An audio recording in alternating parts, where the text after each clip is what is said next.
Hi guys, it's Aji, and for today's video, as you may have seen from the title, I'm going to go in an in-depth talking video about my weekly skin reset routine. Before this video starts, I just want to make a disclaimer na I am not an expert.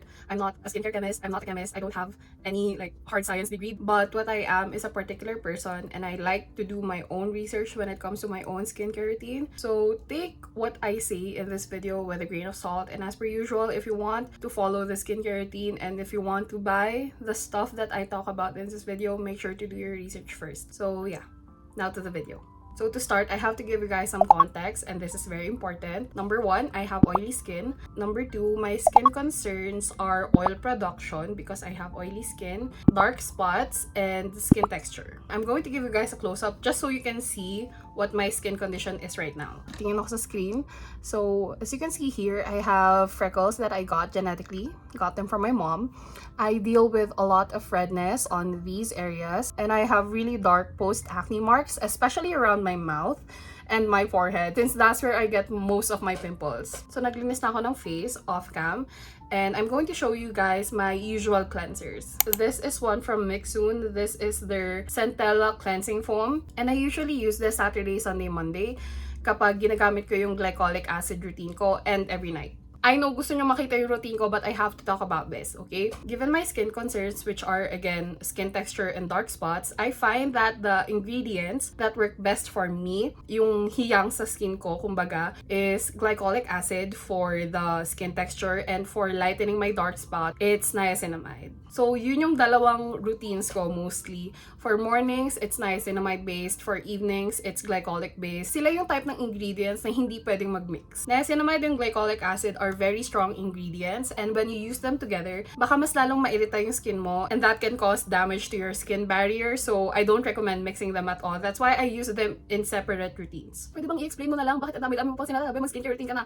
Ito na! The reason why I'm explaining all this is because I use this in my routine. This is the ordinary AHA 30% and BHA 2% chemical mask. I'm sorry, not chemical mask. It's apparently a peeling solution. So this is a 10-minute exfoliating facial, which means you apply this on your face and you wash it off after 10 minutes. Nakalagay sa instruction na this is not recommended to use more than twice a week, and you do not nakakapital siya dito, you do not leave it on for more than 10 minutes. So that's what I've been using. I've been very consistent with my usage of this, and I mostly attribute my fairly smooth skin texture with this kasi ito talaga yung pinakatumutulong sa akin. Okay, so tama na ang dada, tayo ay mag-skincare na. Although this is quite pricey, this is a really good investment for me personally. So I apply 1.5 droppers. Tapos i-apply ko lang siya on a clean and dry face. So nagka-cleanser muna ako before this. Also, sorry, gagamitin ko muna yung cream as a mirror. And then, hindi naman to necessary, but naglalagay ko ng extra sa ilong ko because that's where I get the most bumps, as well as a little bit more on my chin.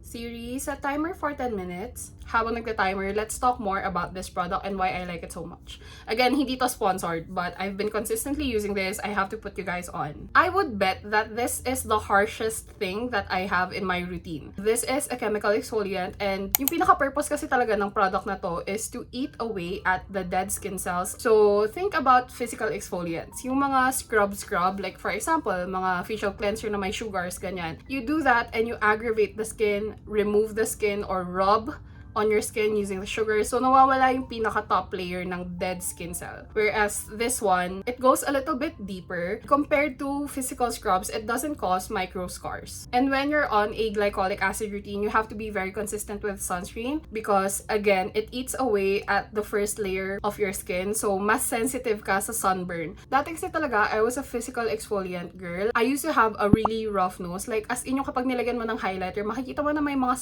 small bumps doon. So, eventually, I tried this out and it worked really well for me, and after that, there has been no going back. Ito na talaga yung ginagamit ko. I'm just going to let this sit on my face, and I'm going to wash it off with only water and come back for the next step. And with my face washed, ito na itsura niya. Now, let's move on to toners. I use 2 toners. This one is the Naturie hatomugi. Iniba ko lang siya ng container just because it's easier to store. Kasi yung binibili ko is yung malaking pack. Obviously, run out. I need to restock. But this is what I apply afterwards just to bring back moisture into the skin. Yung ibang ilalagay ko are moisturizing products because, again, the mask is a little too aggressive, so you have to really nourish the skin after. Also, I forgot to tell you guys, but like I allot an hour to an hour and a half every Sunday just so I can do the skincare routine. Kasi itong reset routine na to, it takes hours. Because I don't know if you're aware, but if you think you have really good products, pero for some reason, it's not as effective when you apply them all together in your routine. A reason for that is maybe because you're not letting all the products absorb. Ayun, that's a lesson I learned from my past routines. So now I just really take my time. Also, hindi naman ako nagra-rush since Sunday is my rest day. So as much as possible, I try to really take my time, parang self-healing, self-care, ganon. Okay ka. Oh, I don't know if I told you guys, but like itong toner na to, this is Naturie Hatomugi. It's a Japanese brand and may mga smaller size sila. It's more of like a skin conditioner. It doesn't really have active skincare ingredients, so wala talaga siyang nadadagdag sa skincare routine ko, but I do find it necessary because the next step is going to be another AHA based toner. This is from vvbetter. This is their AHA boosting toner. This was sent to me, I think, August. This is 200 ml and I'm halfway done. Can you tell that I love this product? Of course. Itong mga cotton pad na to, these are like quite cheap. Around 87 pesos for 200 pads. Binibili ko siya sa Shopee. And if you guys want a link to the shop where I buy it from, again, I let this dry. And let's do another yap session with Aji about AHA ulit. As a content creator and a makeup girl, I really love AHA kasi yung dark marks, matatakpan mo naman yan eh. If you have really good foundation, ganon, you can remedy your dark spots, ganyan. But something you can't really remedy with makeup is skin texture. Ayun, given na I'm a full-time content creator at the moment, yun talaga yung focus ng skincare ko. And also, I just really like having smooth skin. I don't really mind the marks as much anymore. And also, while this is focused on skin texture, it does help a little bit with the dark marks. Kasi again, it's a chemical exfoliant. Especially mask na ginamit ko because it's more aggressive. It really encourages cell regrowth. Like, nagtatanggal siya ng dead skin. So, the newer skin is better, improved. Tapos over time, talagang nakakawala siya ng dark marks. So, along with my niacinamide serum, it really does help like remove yung mga dark spots ko. Ayun, sobrang love ko lang talaga ng AHA BHA. It's probably my favorite ingredient in skincare at the moment. Especially being a person of habit. Like, once I find something that works for me, I'll keep using that until it doesn't. Sobrang nakaka-addict na hawakan ng mukha ko after that mask kasi it feels smoother, especially around my nose area.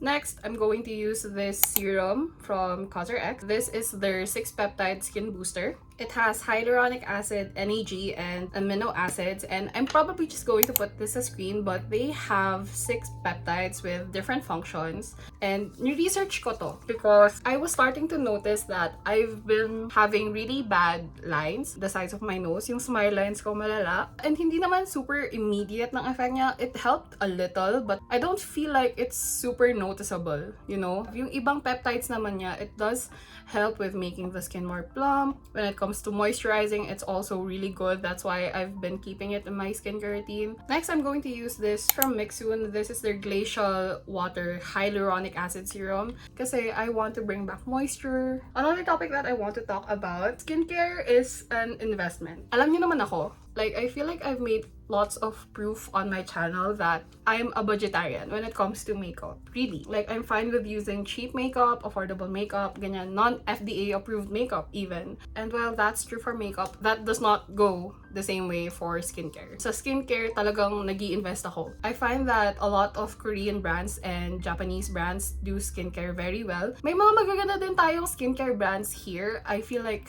Clued, Good Molecules, we also have it here in the Philippines. But I just happen to have a lot of trust in what has worked for me in the past, and that has been East Asian skincare. So yun, kahit na medyo pricey sila for me, hindi ako nanghihinayang na nag-invest sa kanila, especially when my skin turns out this good. Kasi for their price, it truly delivers, you know? And because nga mahal siya, it's also very important that I tell you guys to do your research, okay? Do your research. These skincare stuff, they're not like cheap. So before you buy, even with this video, before you buy anything that I say is good on this video, go on Google, look up reviews, look up the ingredients, because if you're going to buy skincare that's expensive, you might as well spend money on something that really works for you and really delivers results. So yun lang, be smart on what you spend on is the conclusion of this yap session. Anyway, nag-dry up na yung essence. Next is mask. This is the mask I use. This is from the Face Shop. I'm going to use the green tea variant. And I encourage you guys to go to the mall. May mga sales sila every now and then where you can get like 10 face masks and then 10 again for free pag nagsisale sila. This is part of my weekly skin reset. Pero hindi ko siya ginagamit actually every week. I use it about twice a month depending on how much I need it. Sorry ang tahimik ko. Hindi ko talaga alam paano maglagay dito nang hindi nagsaslide pababa yung sa mouth area. Face masks usually say you can leave it on for like 10 to 15 minutes. Pero to be honest, ako, dahil nga chippy pie and I don't like anything going to waste, I wait until most of the parts are dried up. And yun. So that's what I'm going to do. And again, I'm going to go listen to my podcast. And I'm going to come back when it's finally time for moisturizers. Time to remove. And this is the kind of skin that I'm met with. Sobrang nice and glowy. Now that the mask is done, it's time to move to the second to the last step, which is moisturizer. This is the one that I've been using for a really long time. I stopped using this when I received the Skintific moisturizer, and that is really good. I can't lie. That's really good. But again, I don't think I can repurchase anything from the brand given their allegations. If you know, you know. If you don't, look it up on TikTok. I'm going to use this one from Fresh. This is something that has stayed in my skincare routine for a really long time. I would say I've been using this since 2020 or 2021. So it's been a few years of using this and it works really well. It's lightweight, it's a gel formula. It's really good for every day. So that's why I'm using this. Maganda din tong pang skin prep kasi lightweight siya and hindi siya malagkit sa skin, especially after it's been absorbed. If you're looking for a really good and lightweight gel moisturizer, I recommend the one from Fresh Philippines. I don't know if I've shown you guys properly, but this is their tomato glass skin soothing gel lotion. And ito yung ginamit ko tonight since nagmask ako, and I do feel like if I add a heavier cream, it's gonna be too heavy. But something I've been trying out recently is this one from Somebymi. This is their Beta Panthenol Repair Cream. This is a heavier cream, a lot thicker and a lot heavier than this one. But I do like this for night. And I looked up Beta Panthenol and it's mostly for repairing skin barrier and adding moisture to the skin. That's why I like this. I can't speak on its ability too much since I just started using this. I don't know if I can feel or see any more effects other than the fact that it's really moisturizing. And I don't even have to let the moisturizer dry. I can just immediately go to the eye cream. The one I used before is from 3W Clinic and that is affordable. But I switched to vvbetter's firming eye cream since I don't know if you guys can tell, but I have deep eye troughs. Ganyan magmanifest yung eye bags ko. I know for some people, their eye bags poof out. Mine sink inwards. So, I have to make sure na I use firming eye creams. And I don't even use a lot. Ganyan lang kalit yung kinukuha ko. And I spread it on 2 eyes. Tapos, I use a ring finger because it's the gentlest finger. Since under eye siya, you don't want to tug on it too much. And hindi lang siya sa under eye. I also put it on my actual eyelids. I know I said that that's the last step, but I forgot. But I also have to put on lip creams. I do this every night.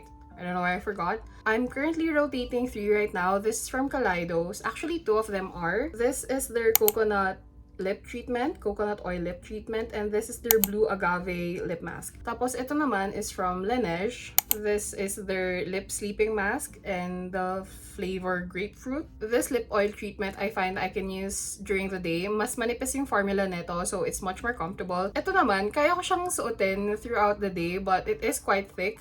And then, ito yung pinaka makapal in terms of texture. It's like, it's really thick. It's quite goopy. Since these are from Kaleidos, they are quite expensive. This one costs 800. I'm not entirely sure, but this one also costs 800. 8 grams of product, whereas this one has 20 grams. So if you're looking for a bang for your buck, definitely Laneige is the way to go. But this is quite literally unmatched. Ito yung type ng product na hindi ko masyadong ginagamit because I want to save it up because it's that good. But this is definitely something that I've added to my repurchase list kahit na sinend siya sa akin ng PR initially. I opened this, I think, 2 months ago nung pumunta ako ng Manila. Around end of August.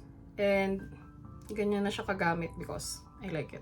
So I just apply a very generous layer of this. And sa mornings, mas malambot na yung lips ko. Mas malambot and I don't have as much dry or flaky lips. And that is my weekly skin reset routine. I hope you had fun watching. And with that, I'm finally ready to go to sleep, but not before showing you guys the immediate after. This is what my skin looks like after that skincare routine. On that topic, I'm probably going to make another dedicated video for my niacinamide routine, also known as my daytime skincare routine. So watch out for that because I'm going to make a few more recommendations and I'm also going to talk more in depth about my oil cleansers and the sunscreens I use.